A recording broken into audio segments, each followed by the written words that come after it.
is Phoenix from APHS News. Today, we're going to talk about the latest and greatest news from 2017 to 2024 history, from BLM to COVID-19. Now, let's take to Annie, Anissa, and Tia everything about social media. Good evening, I'm Tia, and joining me are my co-hosts, Annie and Anissa. Welcome to our new segment on the latest developments in social media. Today we'll be discussing the impact of social media on entertainment, politics, and employment. Let's start with the transition from Musical.ly to TikTok. TikTok has become a popular platform among many younger generations, with its short videos set to music and editing tools. So, Annie, what do you think has led to its popularity? Well, Tia, I believe that TikTok's popularity can be attributed to its user-friendly interface and the ability to create content that is easily shareable.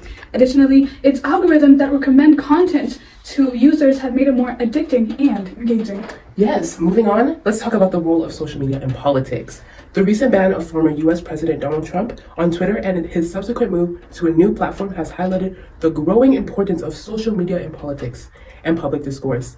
What do you think about this development, Tia? It's a significant development, Anissa. Social media has become a powerful tool for politicians to communicate with their followers and shape public opinion. It has given politicians a direct line of communication with the American people and has allowed them to bypass traditional media outlets.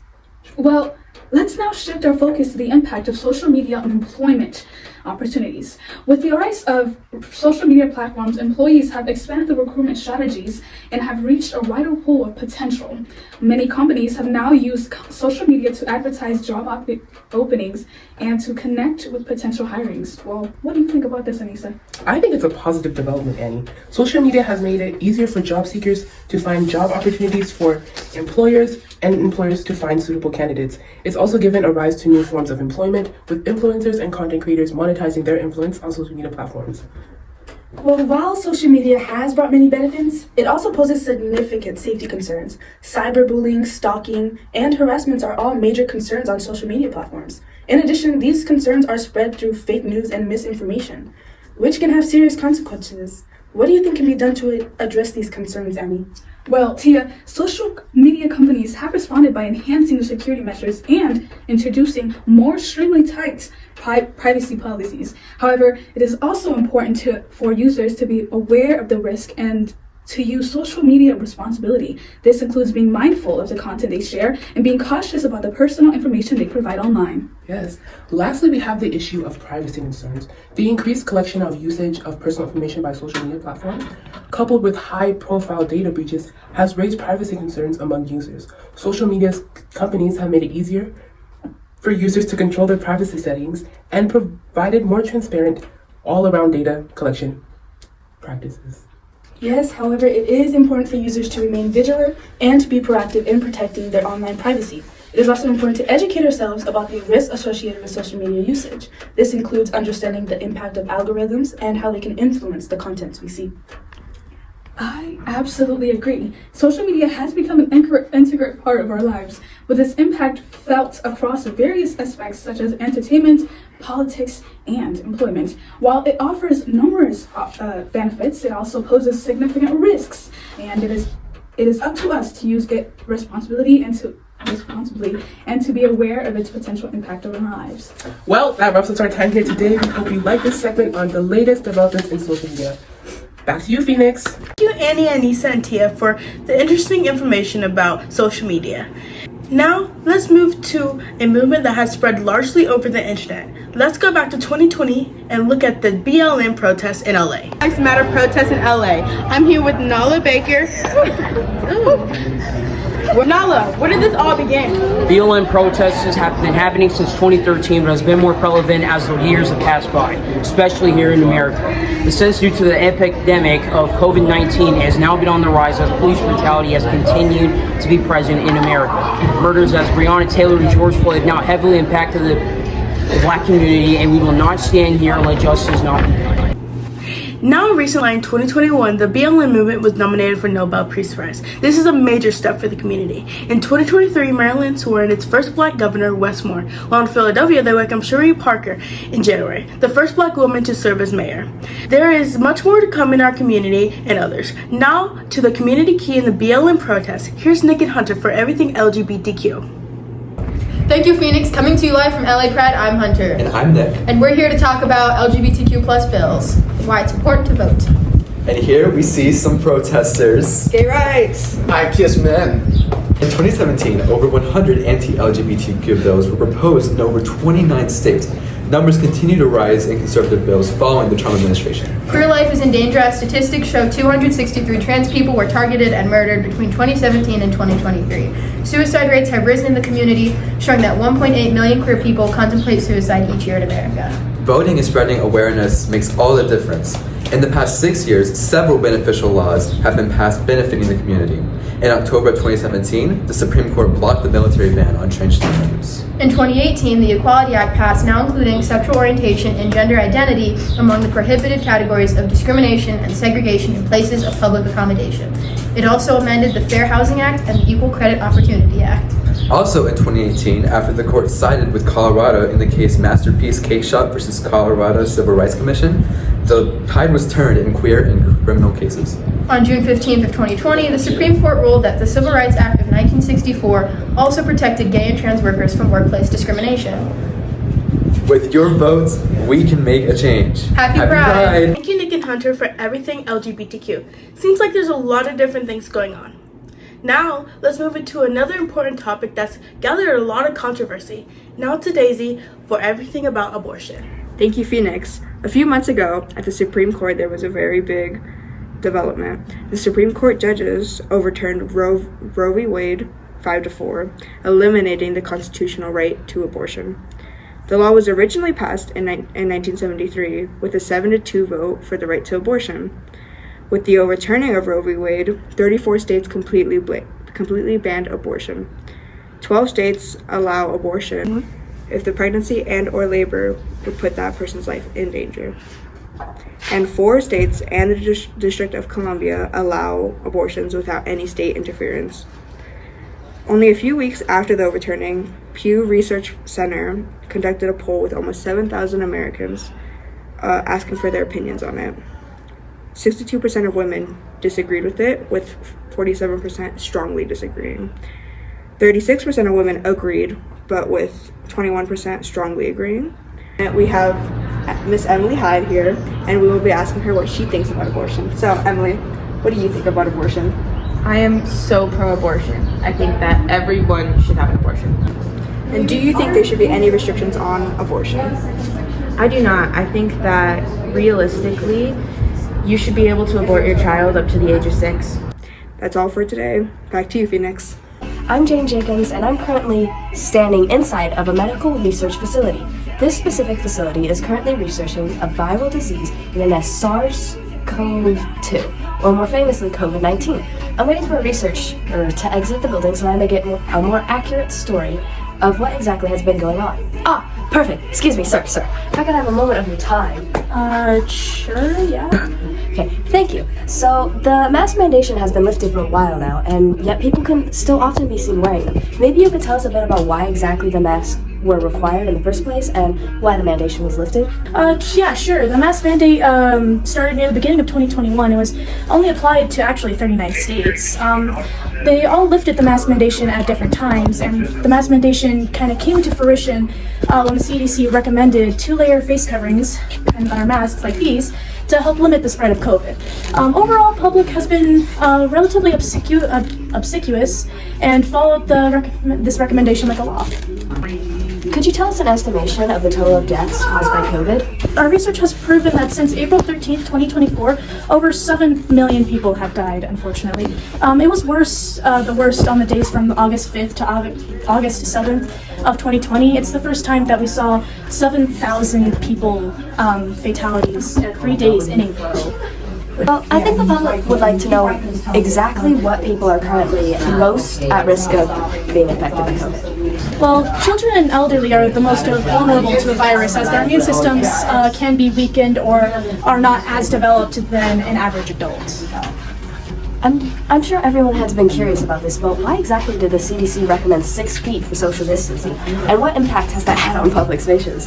It was recommended that people stay 6 feet away because science shows that the virus whenever you sneeze or cough or any sort of exhale of germs, it accelerates about 3 to 4 feet away from someone, and 6 feet is at a minimum threshold that we know for sure someone will be okay and not get affected by COVID. What are some early signs of COVID that we should be looking out for, and how accessible are the tests? So the most common early symptoms are a dry cough, fever, fatigue, and overall issues with your respiratory tract. In worst cases, there can be vomiting and nausea. When was COVID the most concerning? Yes.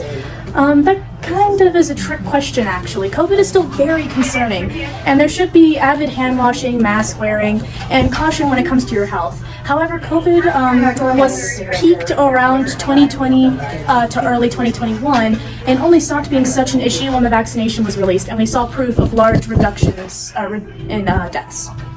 How exactly has COVID affected America?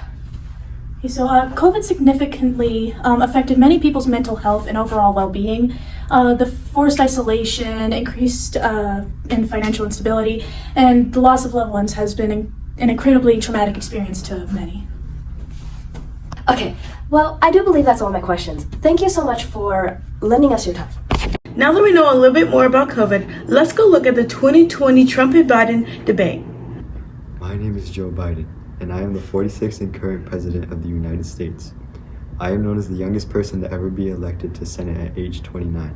I then proceeded to serve the state of Delaware for 36 years. I ranked up to the Senate Judiciary Committee and then the Senate Foreign Relations Committee. After this, I served as Vice President under Barack Obama and earned the Presidential Medal of Freedom with Distinction Award. I left office and came back in 2019 to announce my candidacy for president. I have nominated one of the Supreme Court judges. My name is Donald J. Trump, and I was elected for the 45th President of the United States. Before I was elected, I was known as an entrepreneur for my success and as a businessman. I am disliked for my controversial statements, but I have provided many feats like no other, such as financial relief during COVID-19. I have also elected 3 of the current Supreme Court judges, and I will make America great again. Candidates, what's your opinion on the outcome of the 2020 election? The elections were obviously rigged. I should have won. I should have made America great again.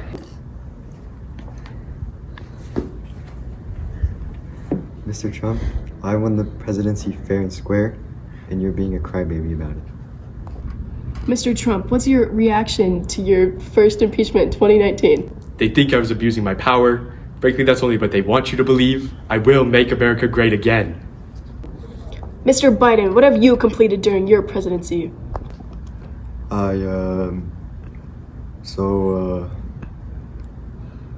When I was,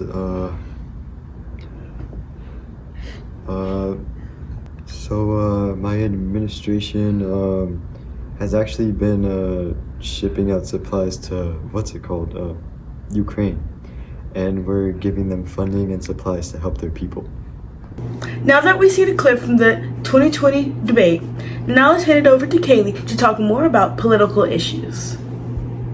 Thank you, Phoenix, for pointing out the Capitol building in Washington, D.C., where 3 years ago in January, an angry mob of right-wing Trump elitists broke into this very building, destroying, vandalizing, and attacking governmental figures and police officers.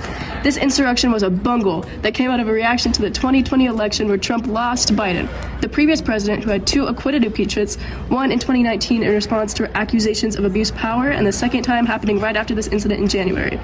Trump was acquitted the second time after the Senate voted in Trump's favor, finding he didn't encourage the insurrection that occurred on January 6th. Although the economy was slow during winter, it picked up the pace during spring and summer, but slowed in the fall. Trump and other Republicans have sold their tax cut last year by claiming it would create jobs and boost growth even more. However, the growth would still slip back to 2%, whereas I've recovered since the Great Recession. 2020. This is an interesting year. COVID-19. I know, we already talked about it, but it created an economic crisis. As much as our society is precarious, we unfortunately had to go on lockdown. Due to the lockdowns, social distancing and working from home, there was an economic downturn. Demand shot from quarantine, unemployment, and business closures dealt a blow to consumer services, which is just a sector that assists individuals rather than organizations or other businesses. The lockdowns reduced the economy's ability to produce goods and provide services. Amidst the rhapsody of chaos, people flooded to stores to hoard items. This led to increased retail sales, which keep track of consumer goods. This declined by 8.7% from February to March of 2020. Due to hoarding items, there is an increase in demand as lockdown measures began, mainly present in grocery stores, pharmacies, and non-store retailers. Other stores, such as clothing stores, furniture, appliances, food services, sporting, and hobby stores, also gasoline stations, they saw declines. As lockdown measures began to loosen, sales, however, came to recover. While COVID bungled society, COVID destroyed the industrial production portion of the nation. It dropped sharply during March and has partially rebounded throughout 2020. Let's talk about inflation. The rate of inflation went from 1.4% in 2020 to 7% in 2021. In other words, I hardly have any money. The reason for this inflation is because of the ratio to job vacancies to unemployment increasing. However, inflation began to decrease into 6.5% in 2022 and has stayed stagnant at 3.4% throughout 2023 and 2024. Good morning, America. I'm Secretary Baker on January 15th in 2017. I'm here in the absence of Mr. President Trump, who is now currently unavailable, so I will be in his presence to talk about the subject of mass shootings.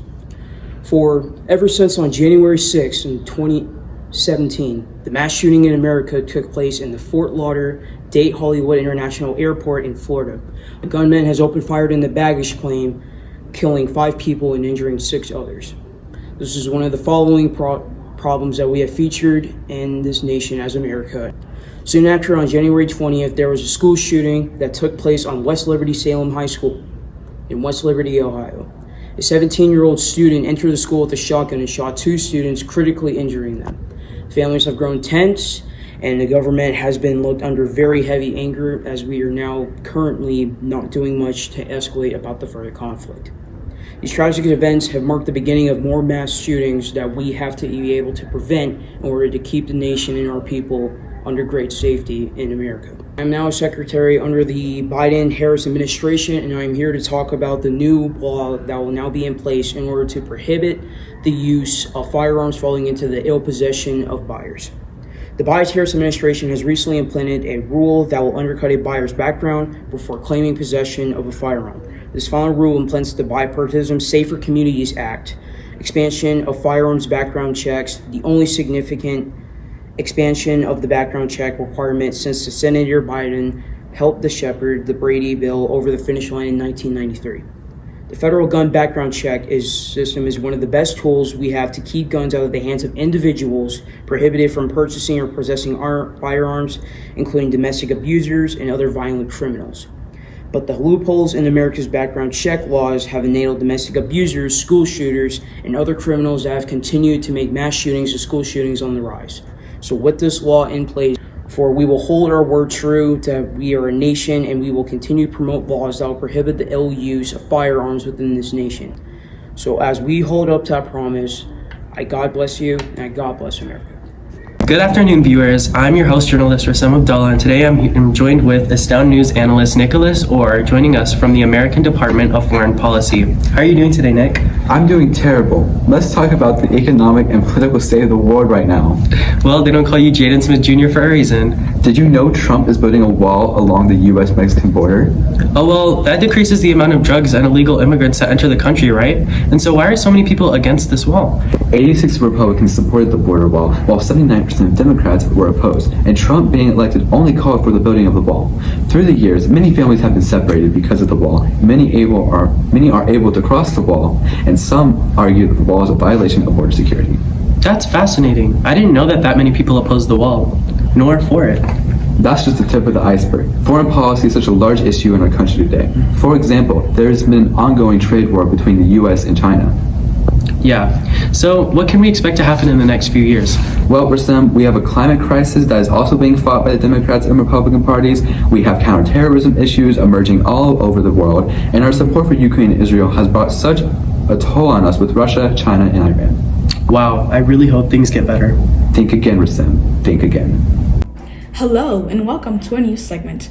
Our topic of today is immigration, a subject that has been making headlines for years now, as we know. Joining me today in the studio is our immigration expert, Anissa. Well, Anissa, what can you tell us about the key events and development relating to immigration for the few years? Thanks for having me, and it's an amazing question. Immigration has been a hot topic for a while now, and there have been several key events that have shaped this conversation. First, we have seen various changes to immigration policies and regulations, including updates to asylum, procedures, travel bans, and even visa restrictions. Well, that's interesting. What else can you tell us? Another major development that caused widespread public outcry was the implementation of the family separation policy in 2019, as we know. This policy resulted in the separation of family at the U.S.-Mexican border and sparked debates and called for reform. What about the DECA? What else can you tell us about that? Yes, certainly. The Deferred Action for Childhood Arrivals, or DECA, she said, has been a prominent issue for years. The program provides temporary protection for undocumented immigrants who arrived in the U.S. as children. However, its future has been uncertain due to legal challenges and ongoing discussions. That is right. And what about border security and the construction of wall along the U.S.-Mexican border? That's a lot, controversial topic. What about that? Absolutely. Efforts to enhance the border security and construct the wall along the U.S.-Mexico border have been ongoing for a while now. There are differing opinions on its effectiveness and cost. Well, as we've been discussing, it sounds like immigration is a complex issue with many different aspects. What are some of the key debates surrounding this topic? Well, there are ongoing discussions around comprehensive immigration reform, pathways to citizenship, and economic and social impacts of immigration. It's a complex issue and there's no easy solution, but we must continue to have these conversations and work towards a finding solution that works for everyone. And that is right. Well, thank you, Anissa, for sharing your insight on this important topic. That's all the time that we have today. And thank you, viewers, for tuning in. We'll be back with more news and analysis. APHS signing out. Welcome back. It's now time for our weekly community video contest winner. This week's winner is Kevin Markham, all the way from Tucson, Arizona, with his video edit of our most chaotic and devastating natural disaster reporting. Over the years, the world has experienced a series of devastating natural disasters that have left a significant impact on communities and the environment, as we all know. Markham's video has represented a time from 2017 to 2024, showing that numerous catastrophic events that have occurred. In 2017, Cyclone Idai struck Mozambique, Zimbabwe, and Malawi, causing catastrophic destruction, flooding, and widespread destruction. And as we know, the storm left a trail of devastating displacement, hundreds of thousands of people, disrupting critical infrastructure, highlighting the vulnerability of low-lying coastal regions to extreme weather events. 2017, the Atlantic hurricane season brought unprecedented destruction, with hurricanes Harvey, Irma, and Maria causing widespread devastation in the Caribbean and the United States. These storms resulted in extensive flooding, infrastructure damage, and tragic loss of life, highlighting the urgent need for robust disaster preparedness and response measures.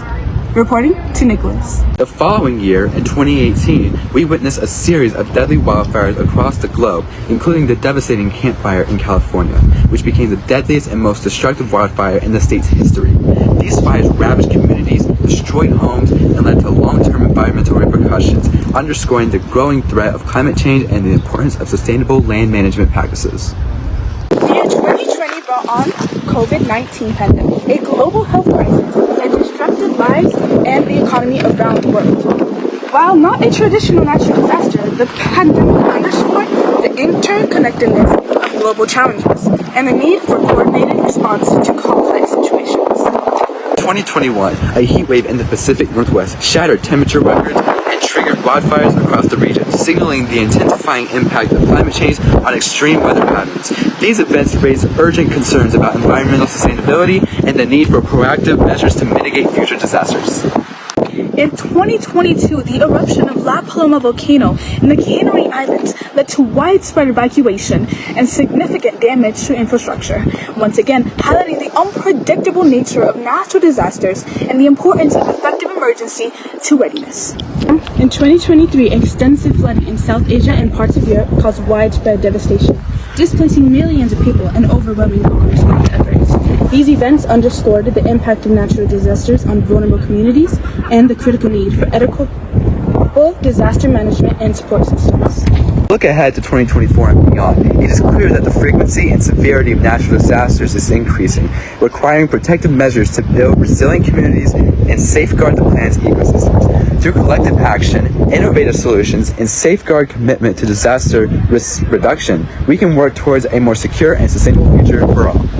Well, as we look forward ahead to 2024 and beyond, it is clear that the frequency and severity of natural disasters are increasing, necessitating proactive measurements to build resilient communities and safeguard planet's ecosystem.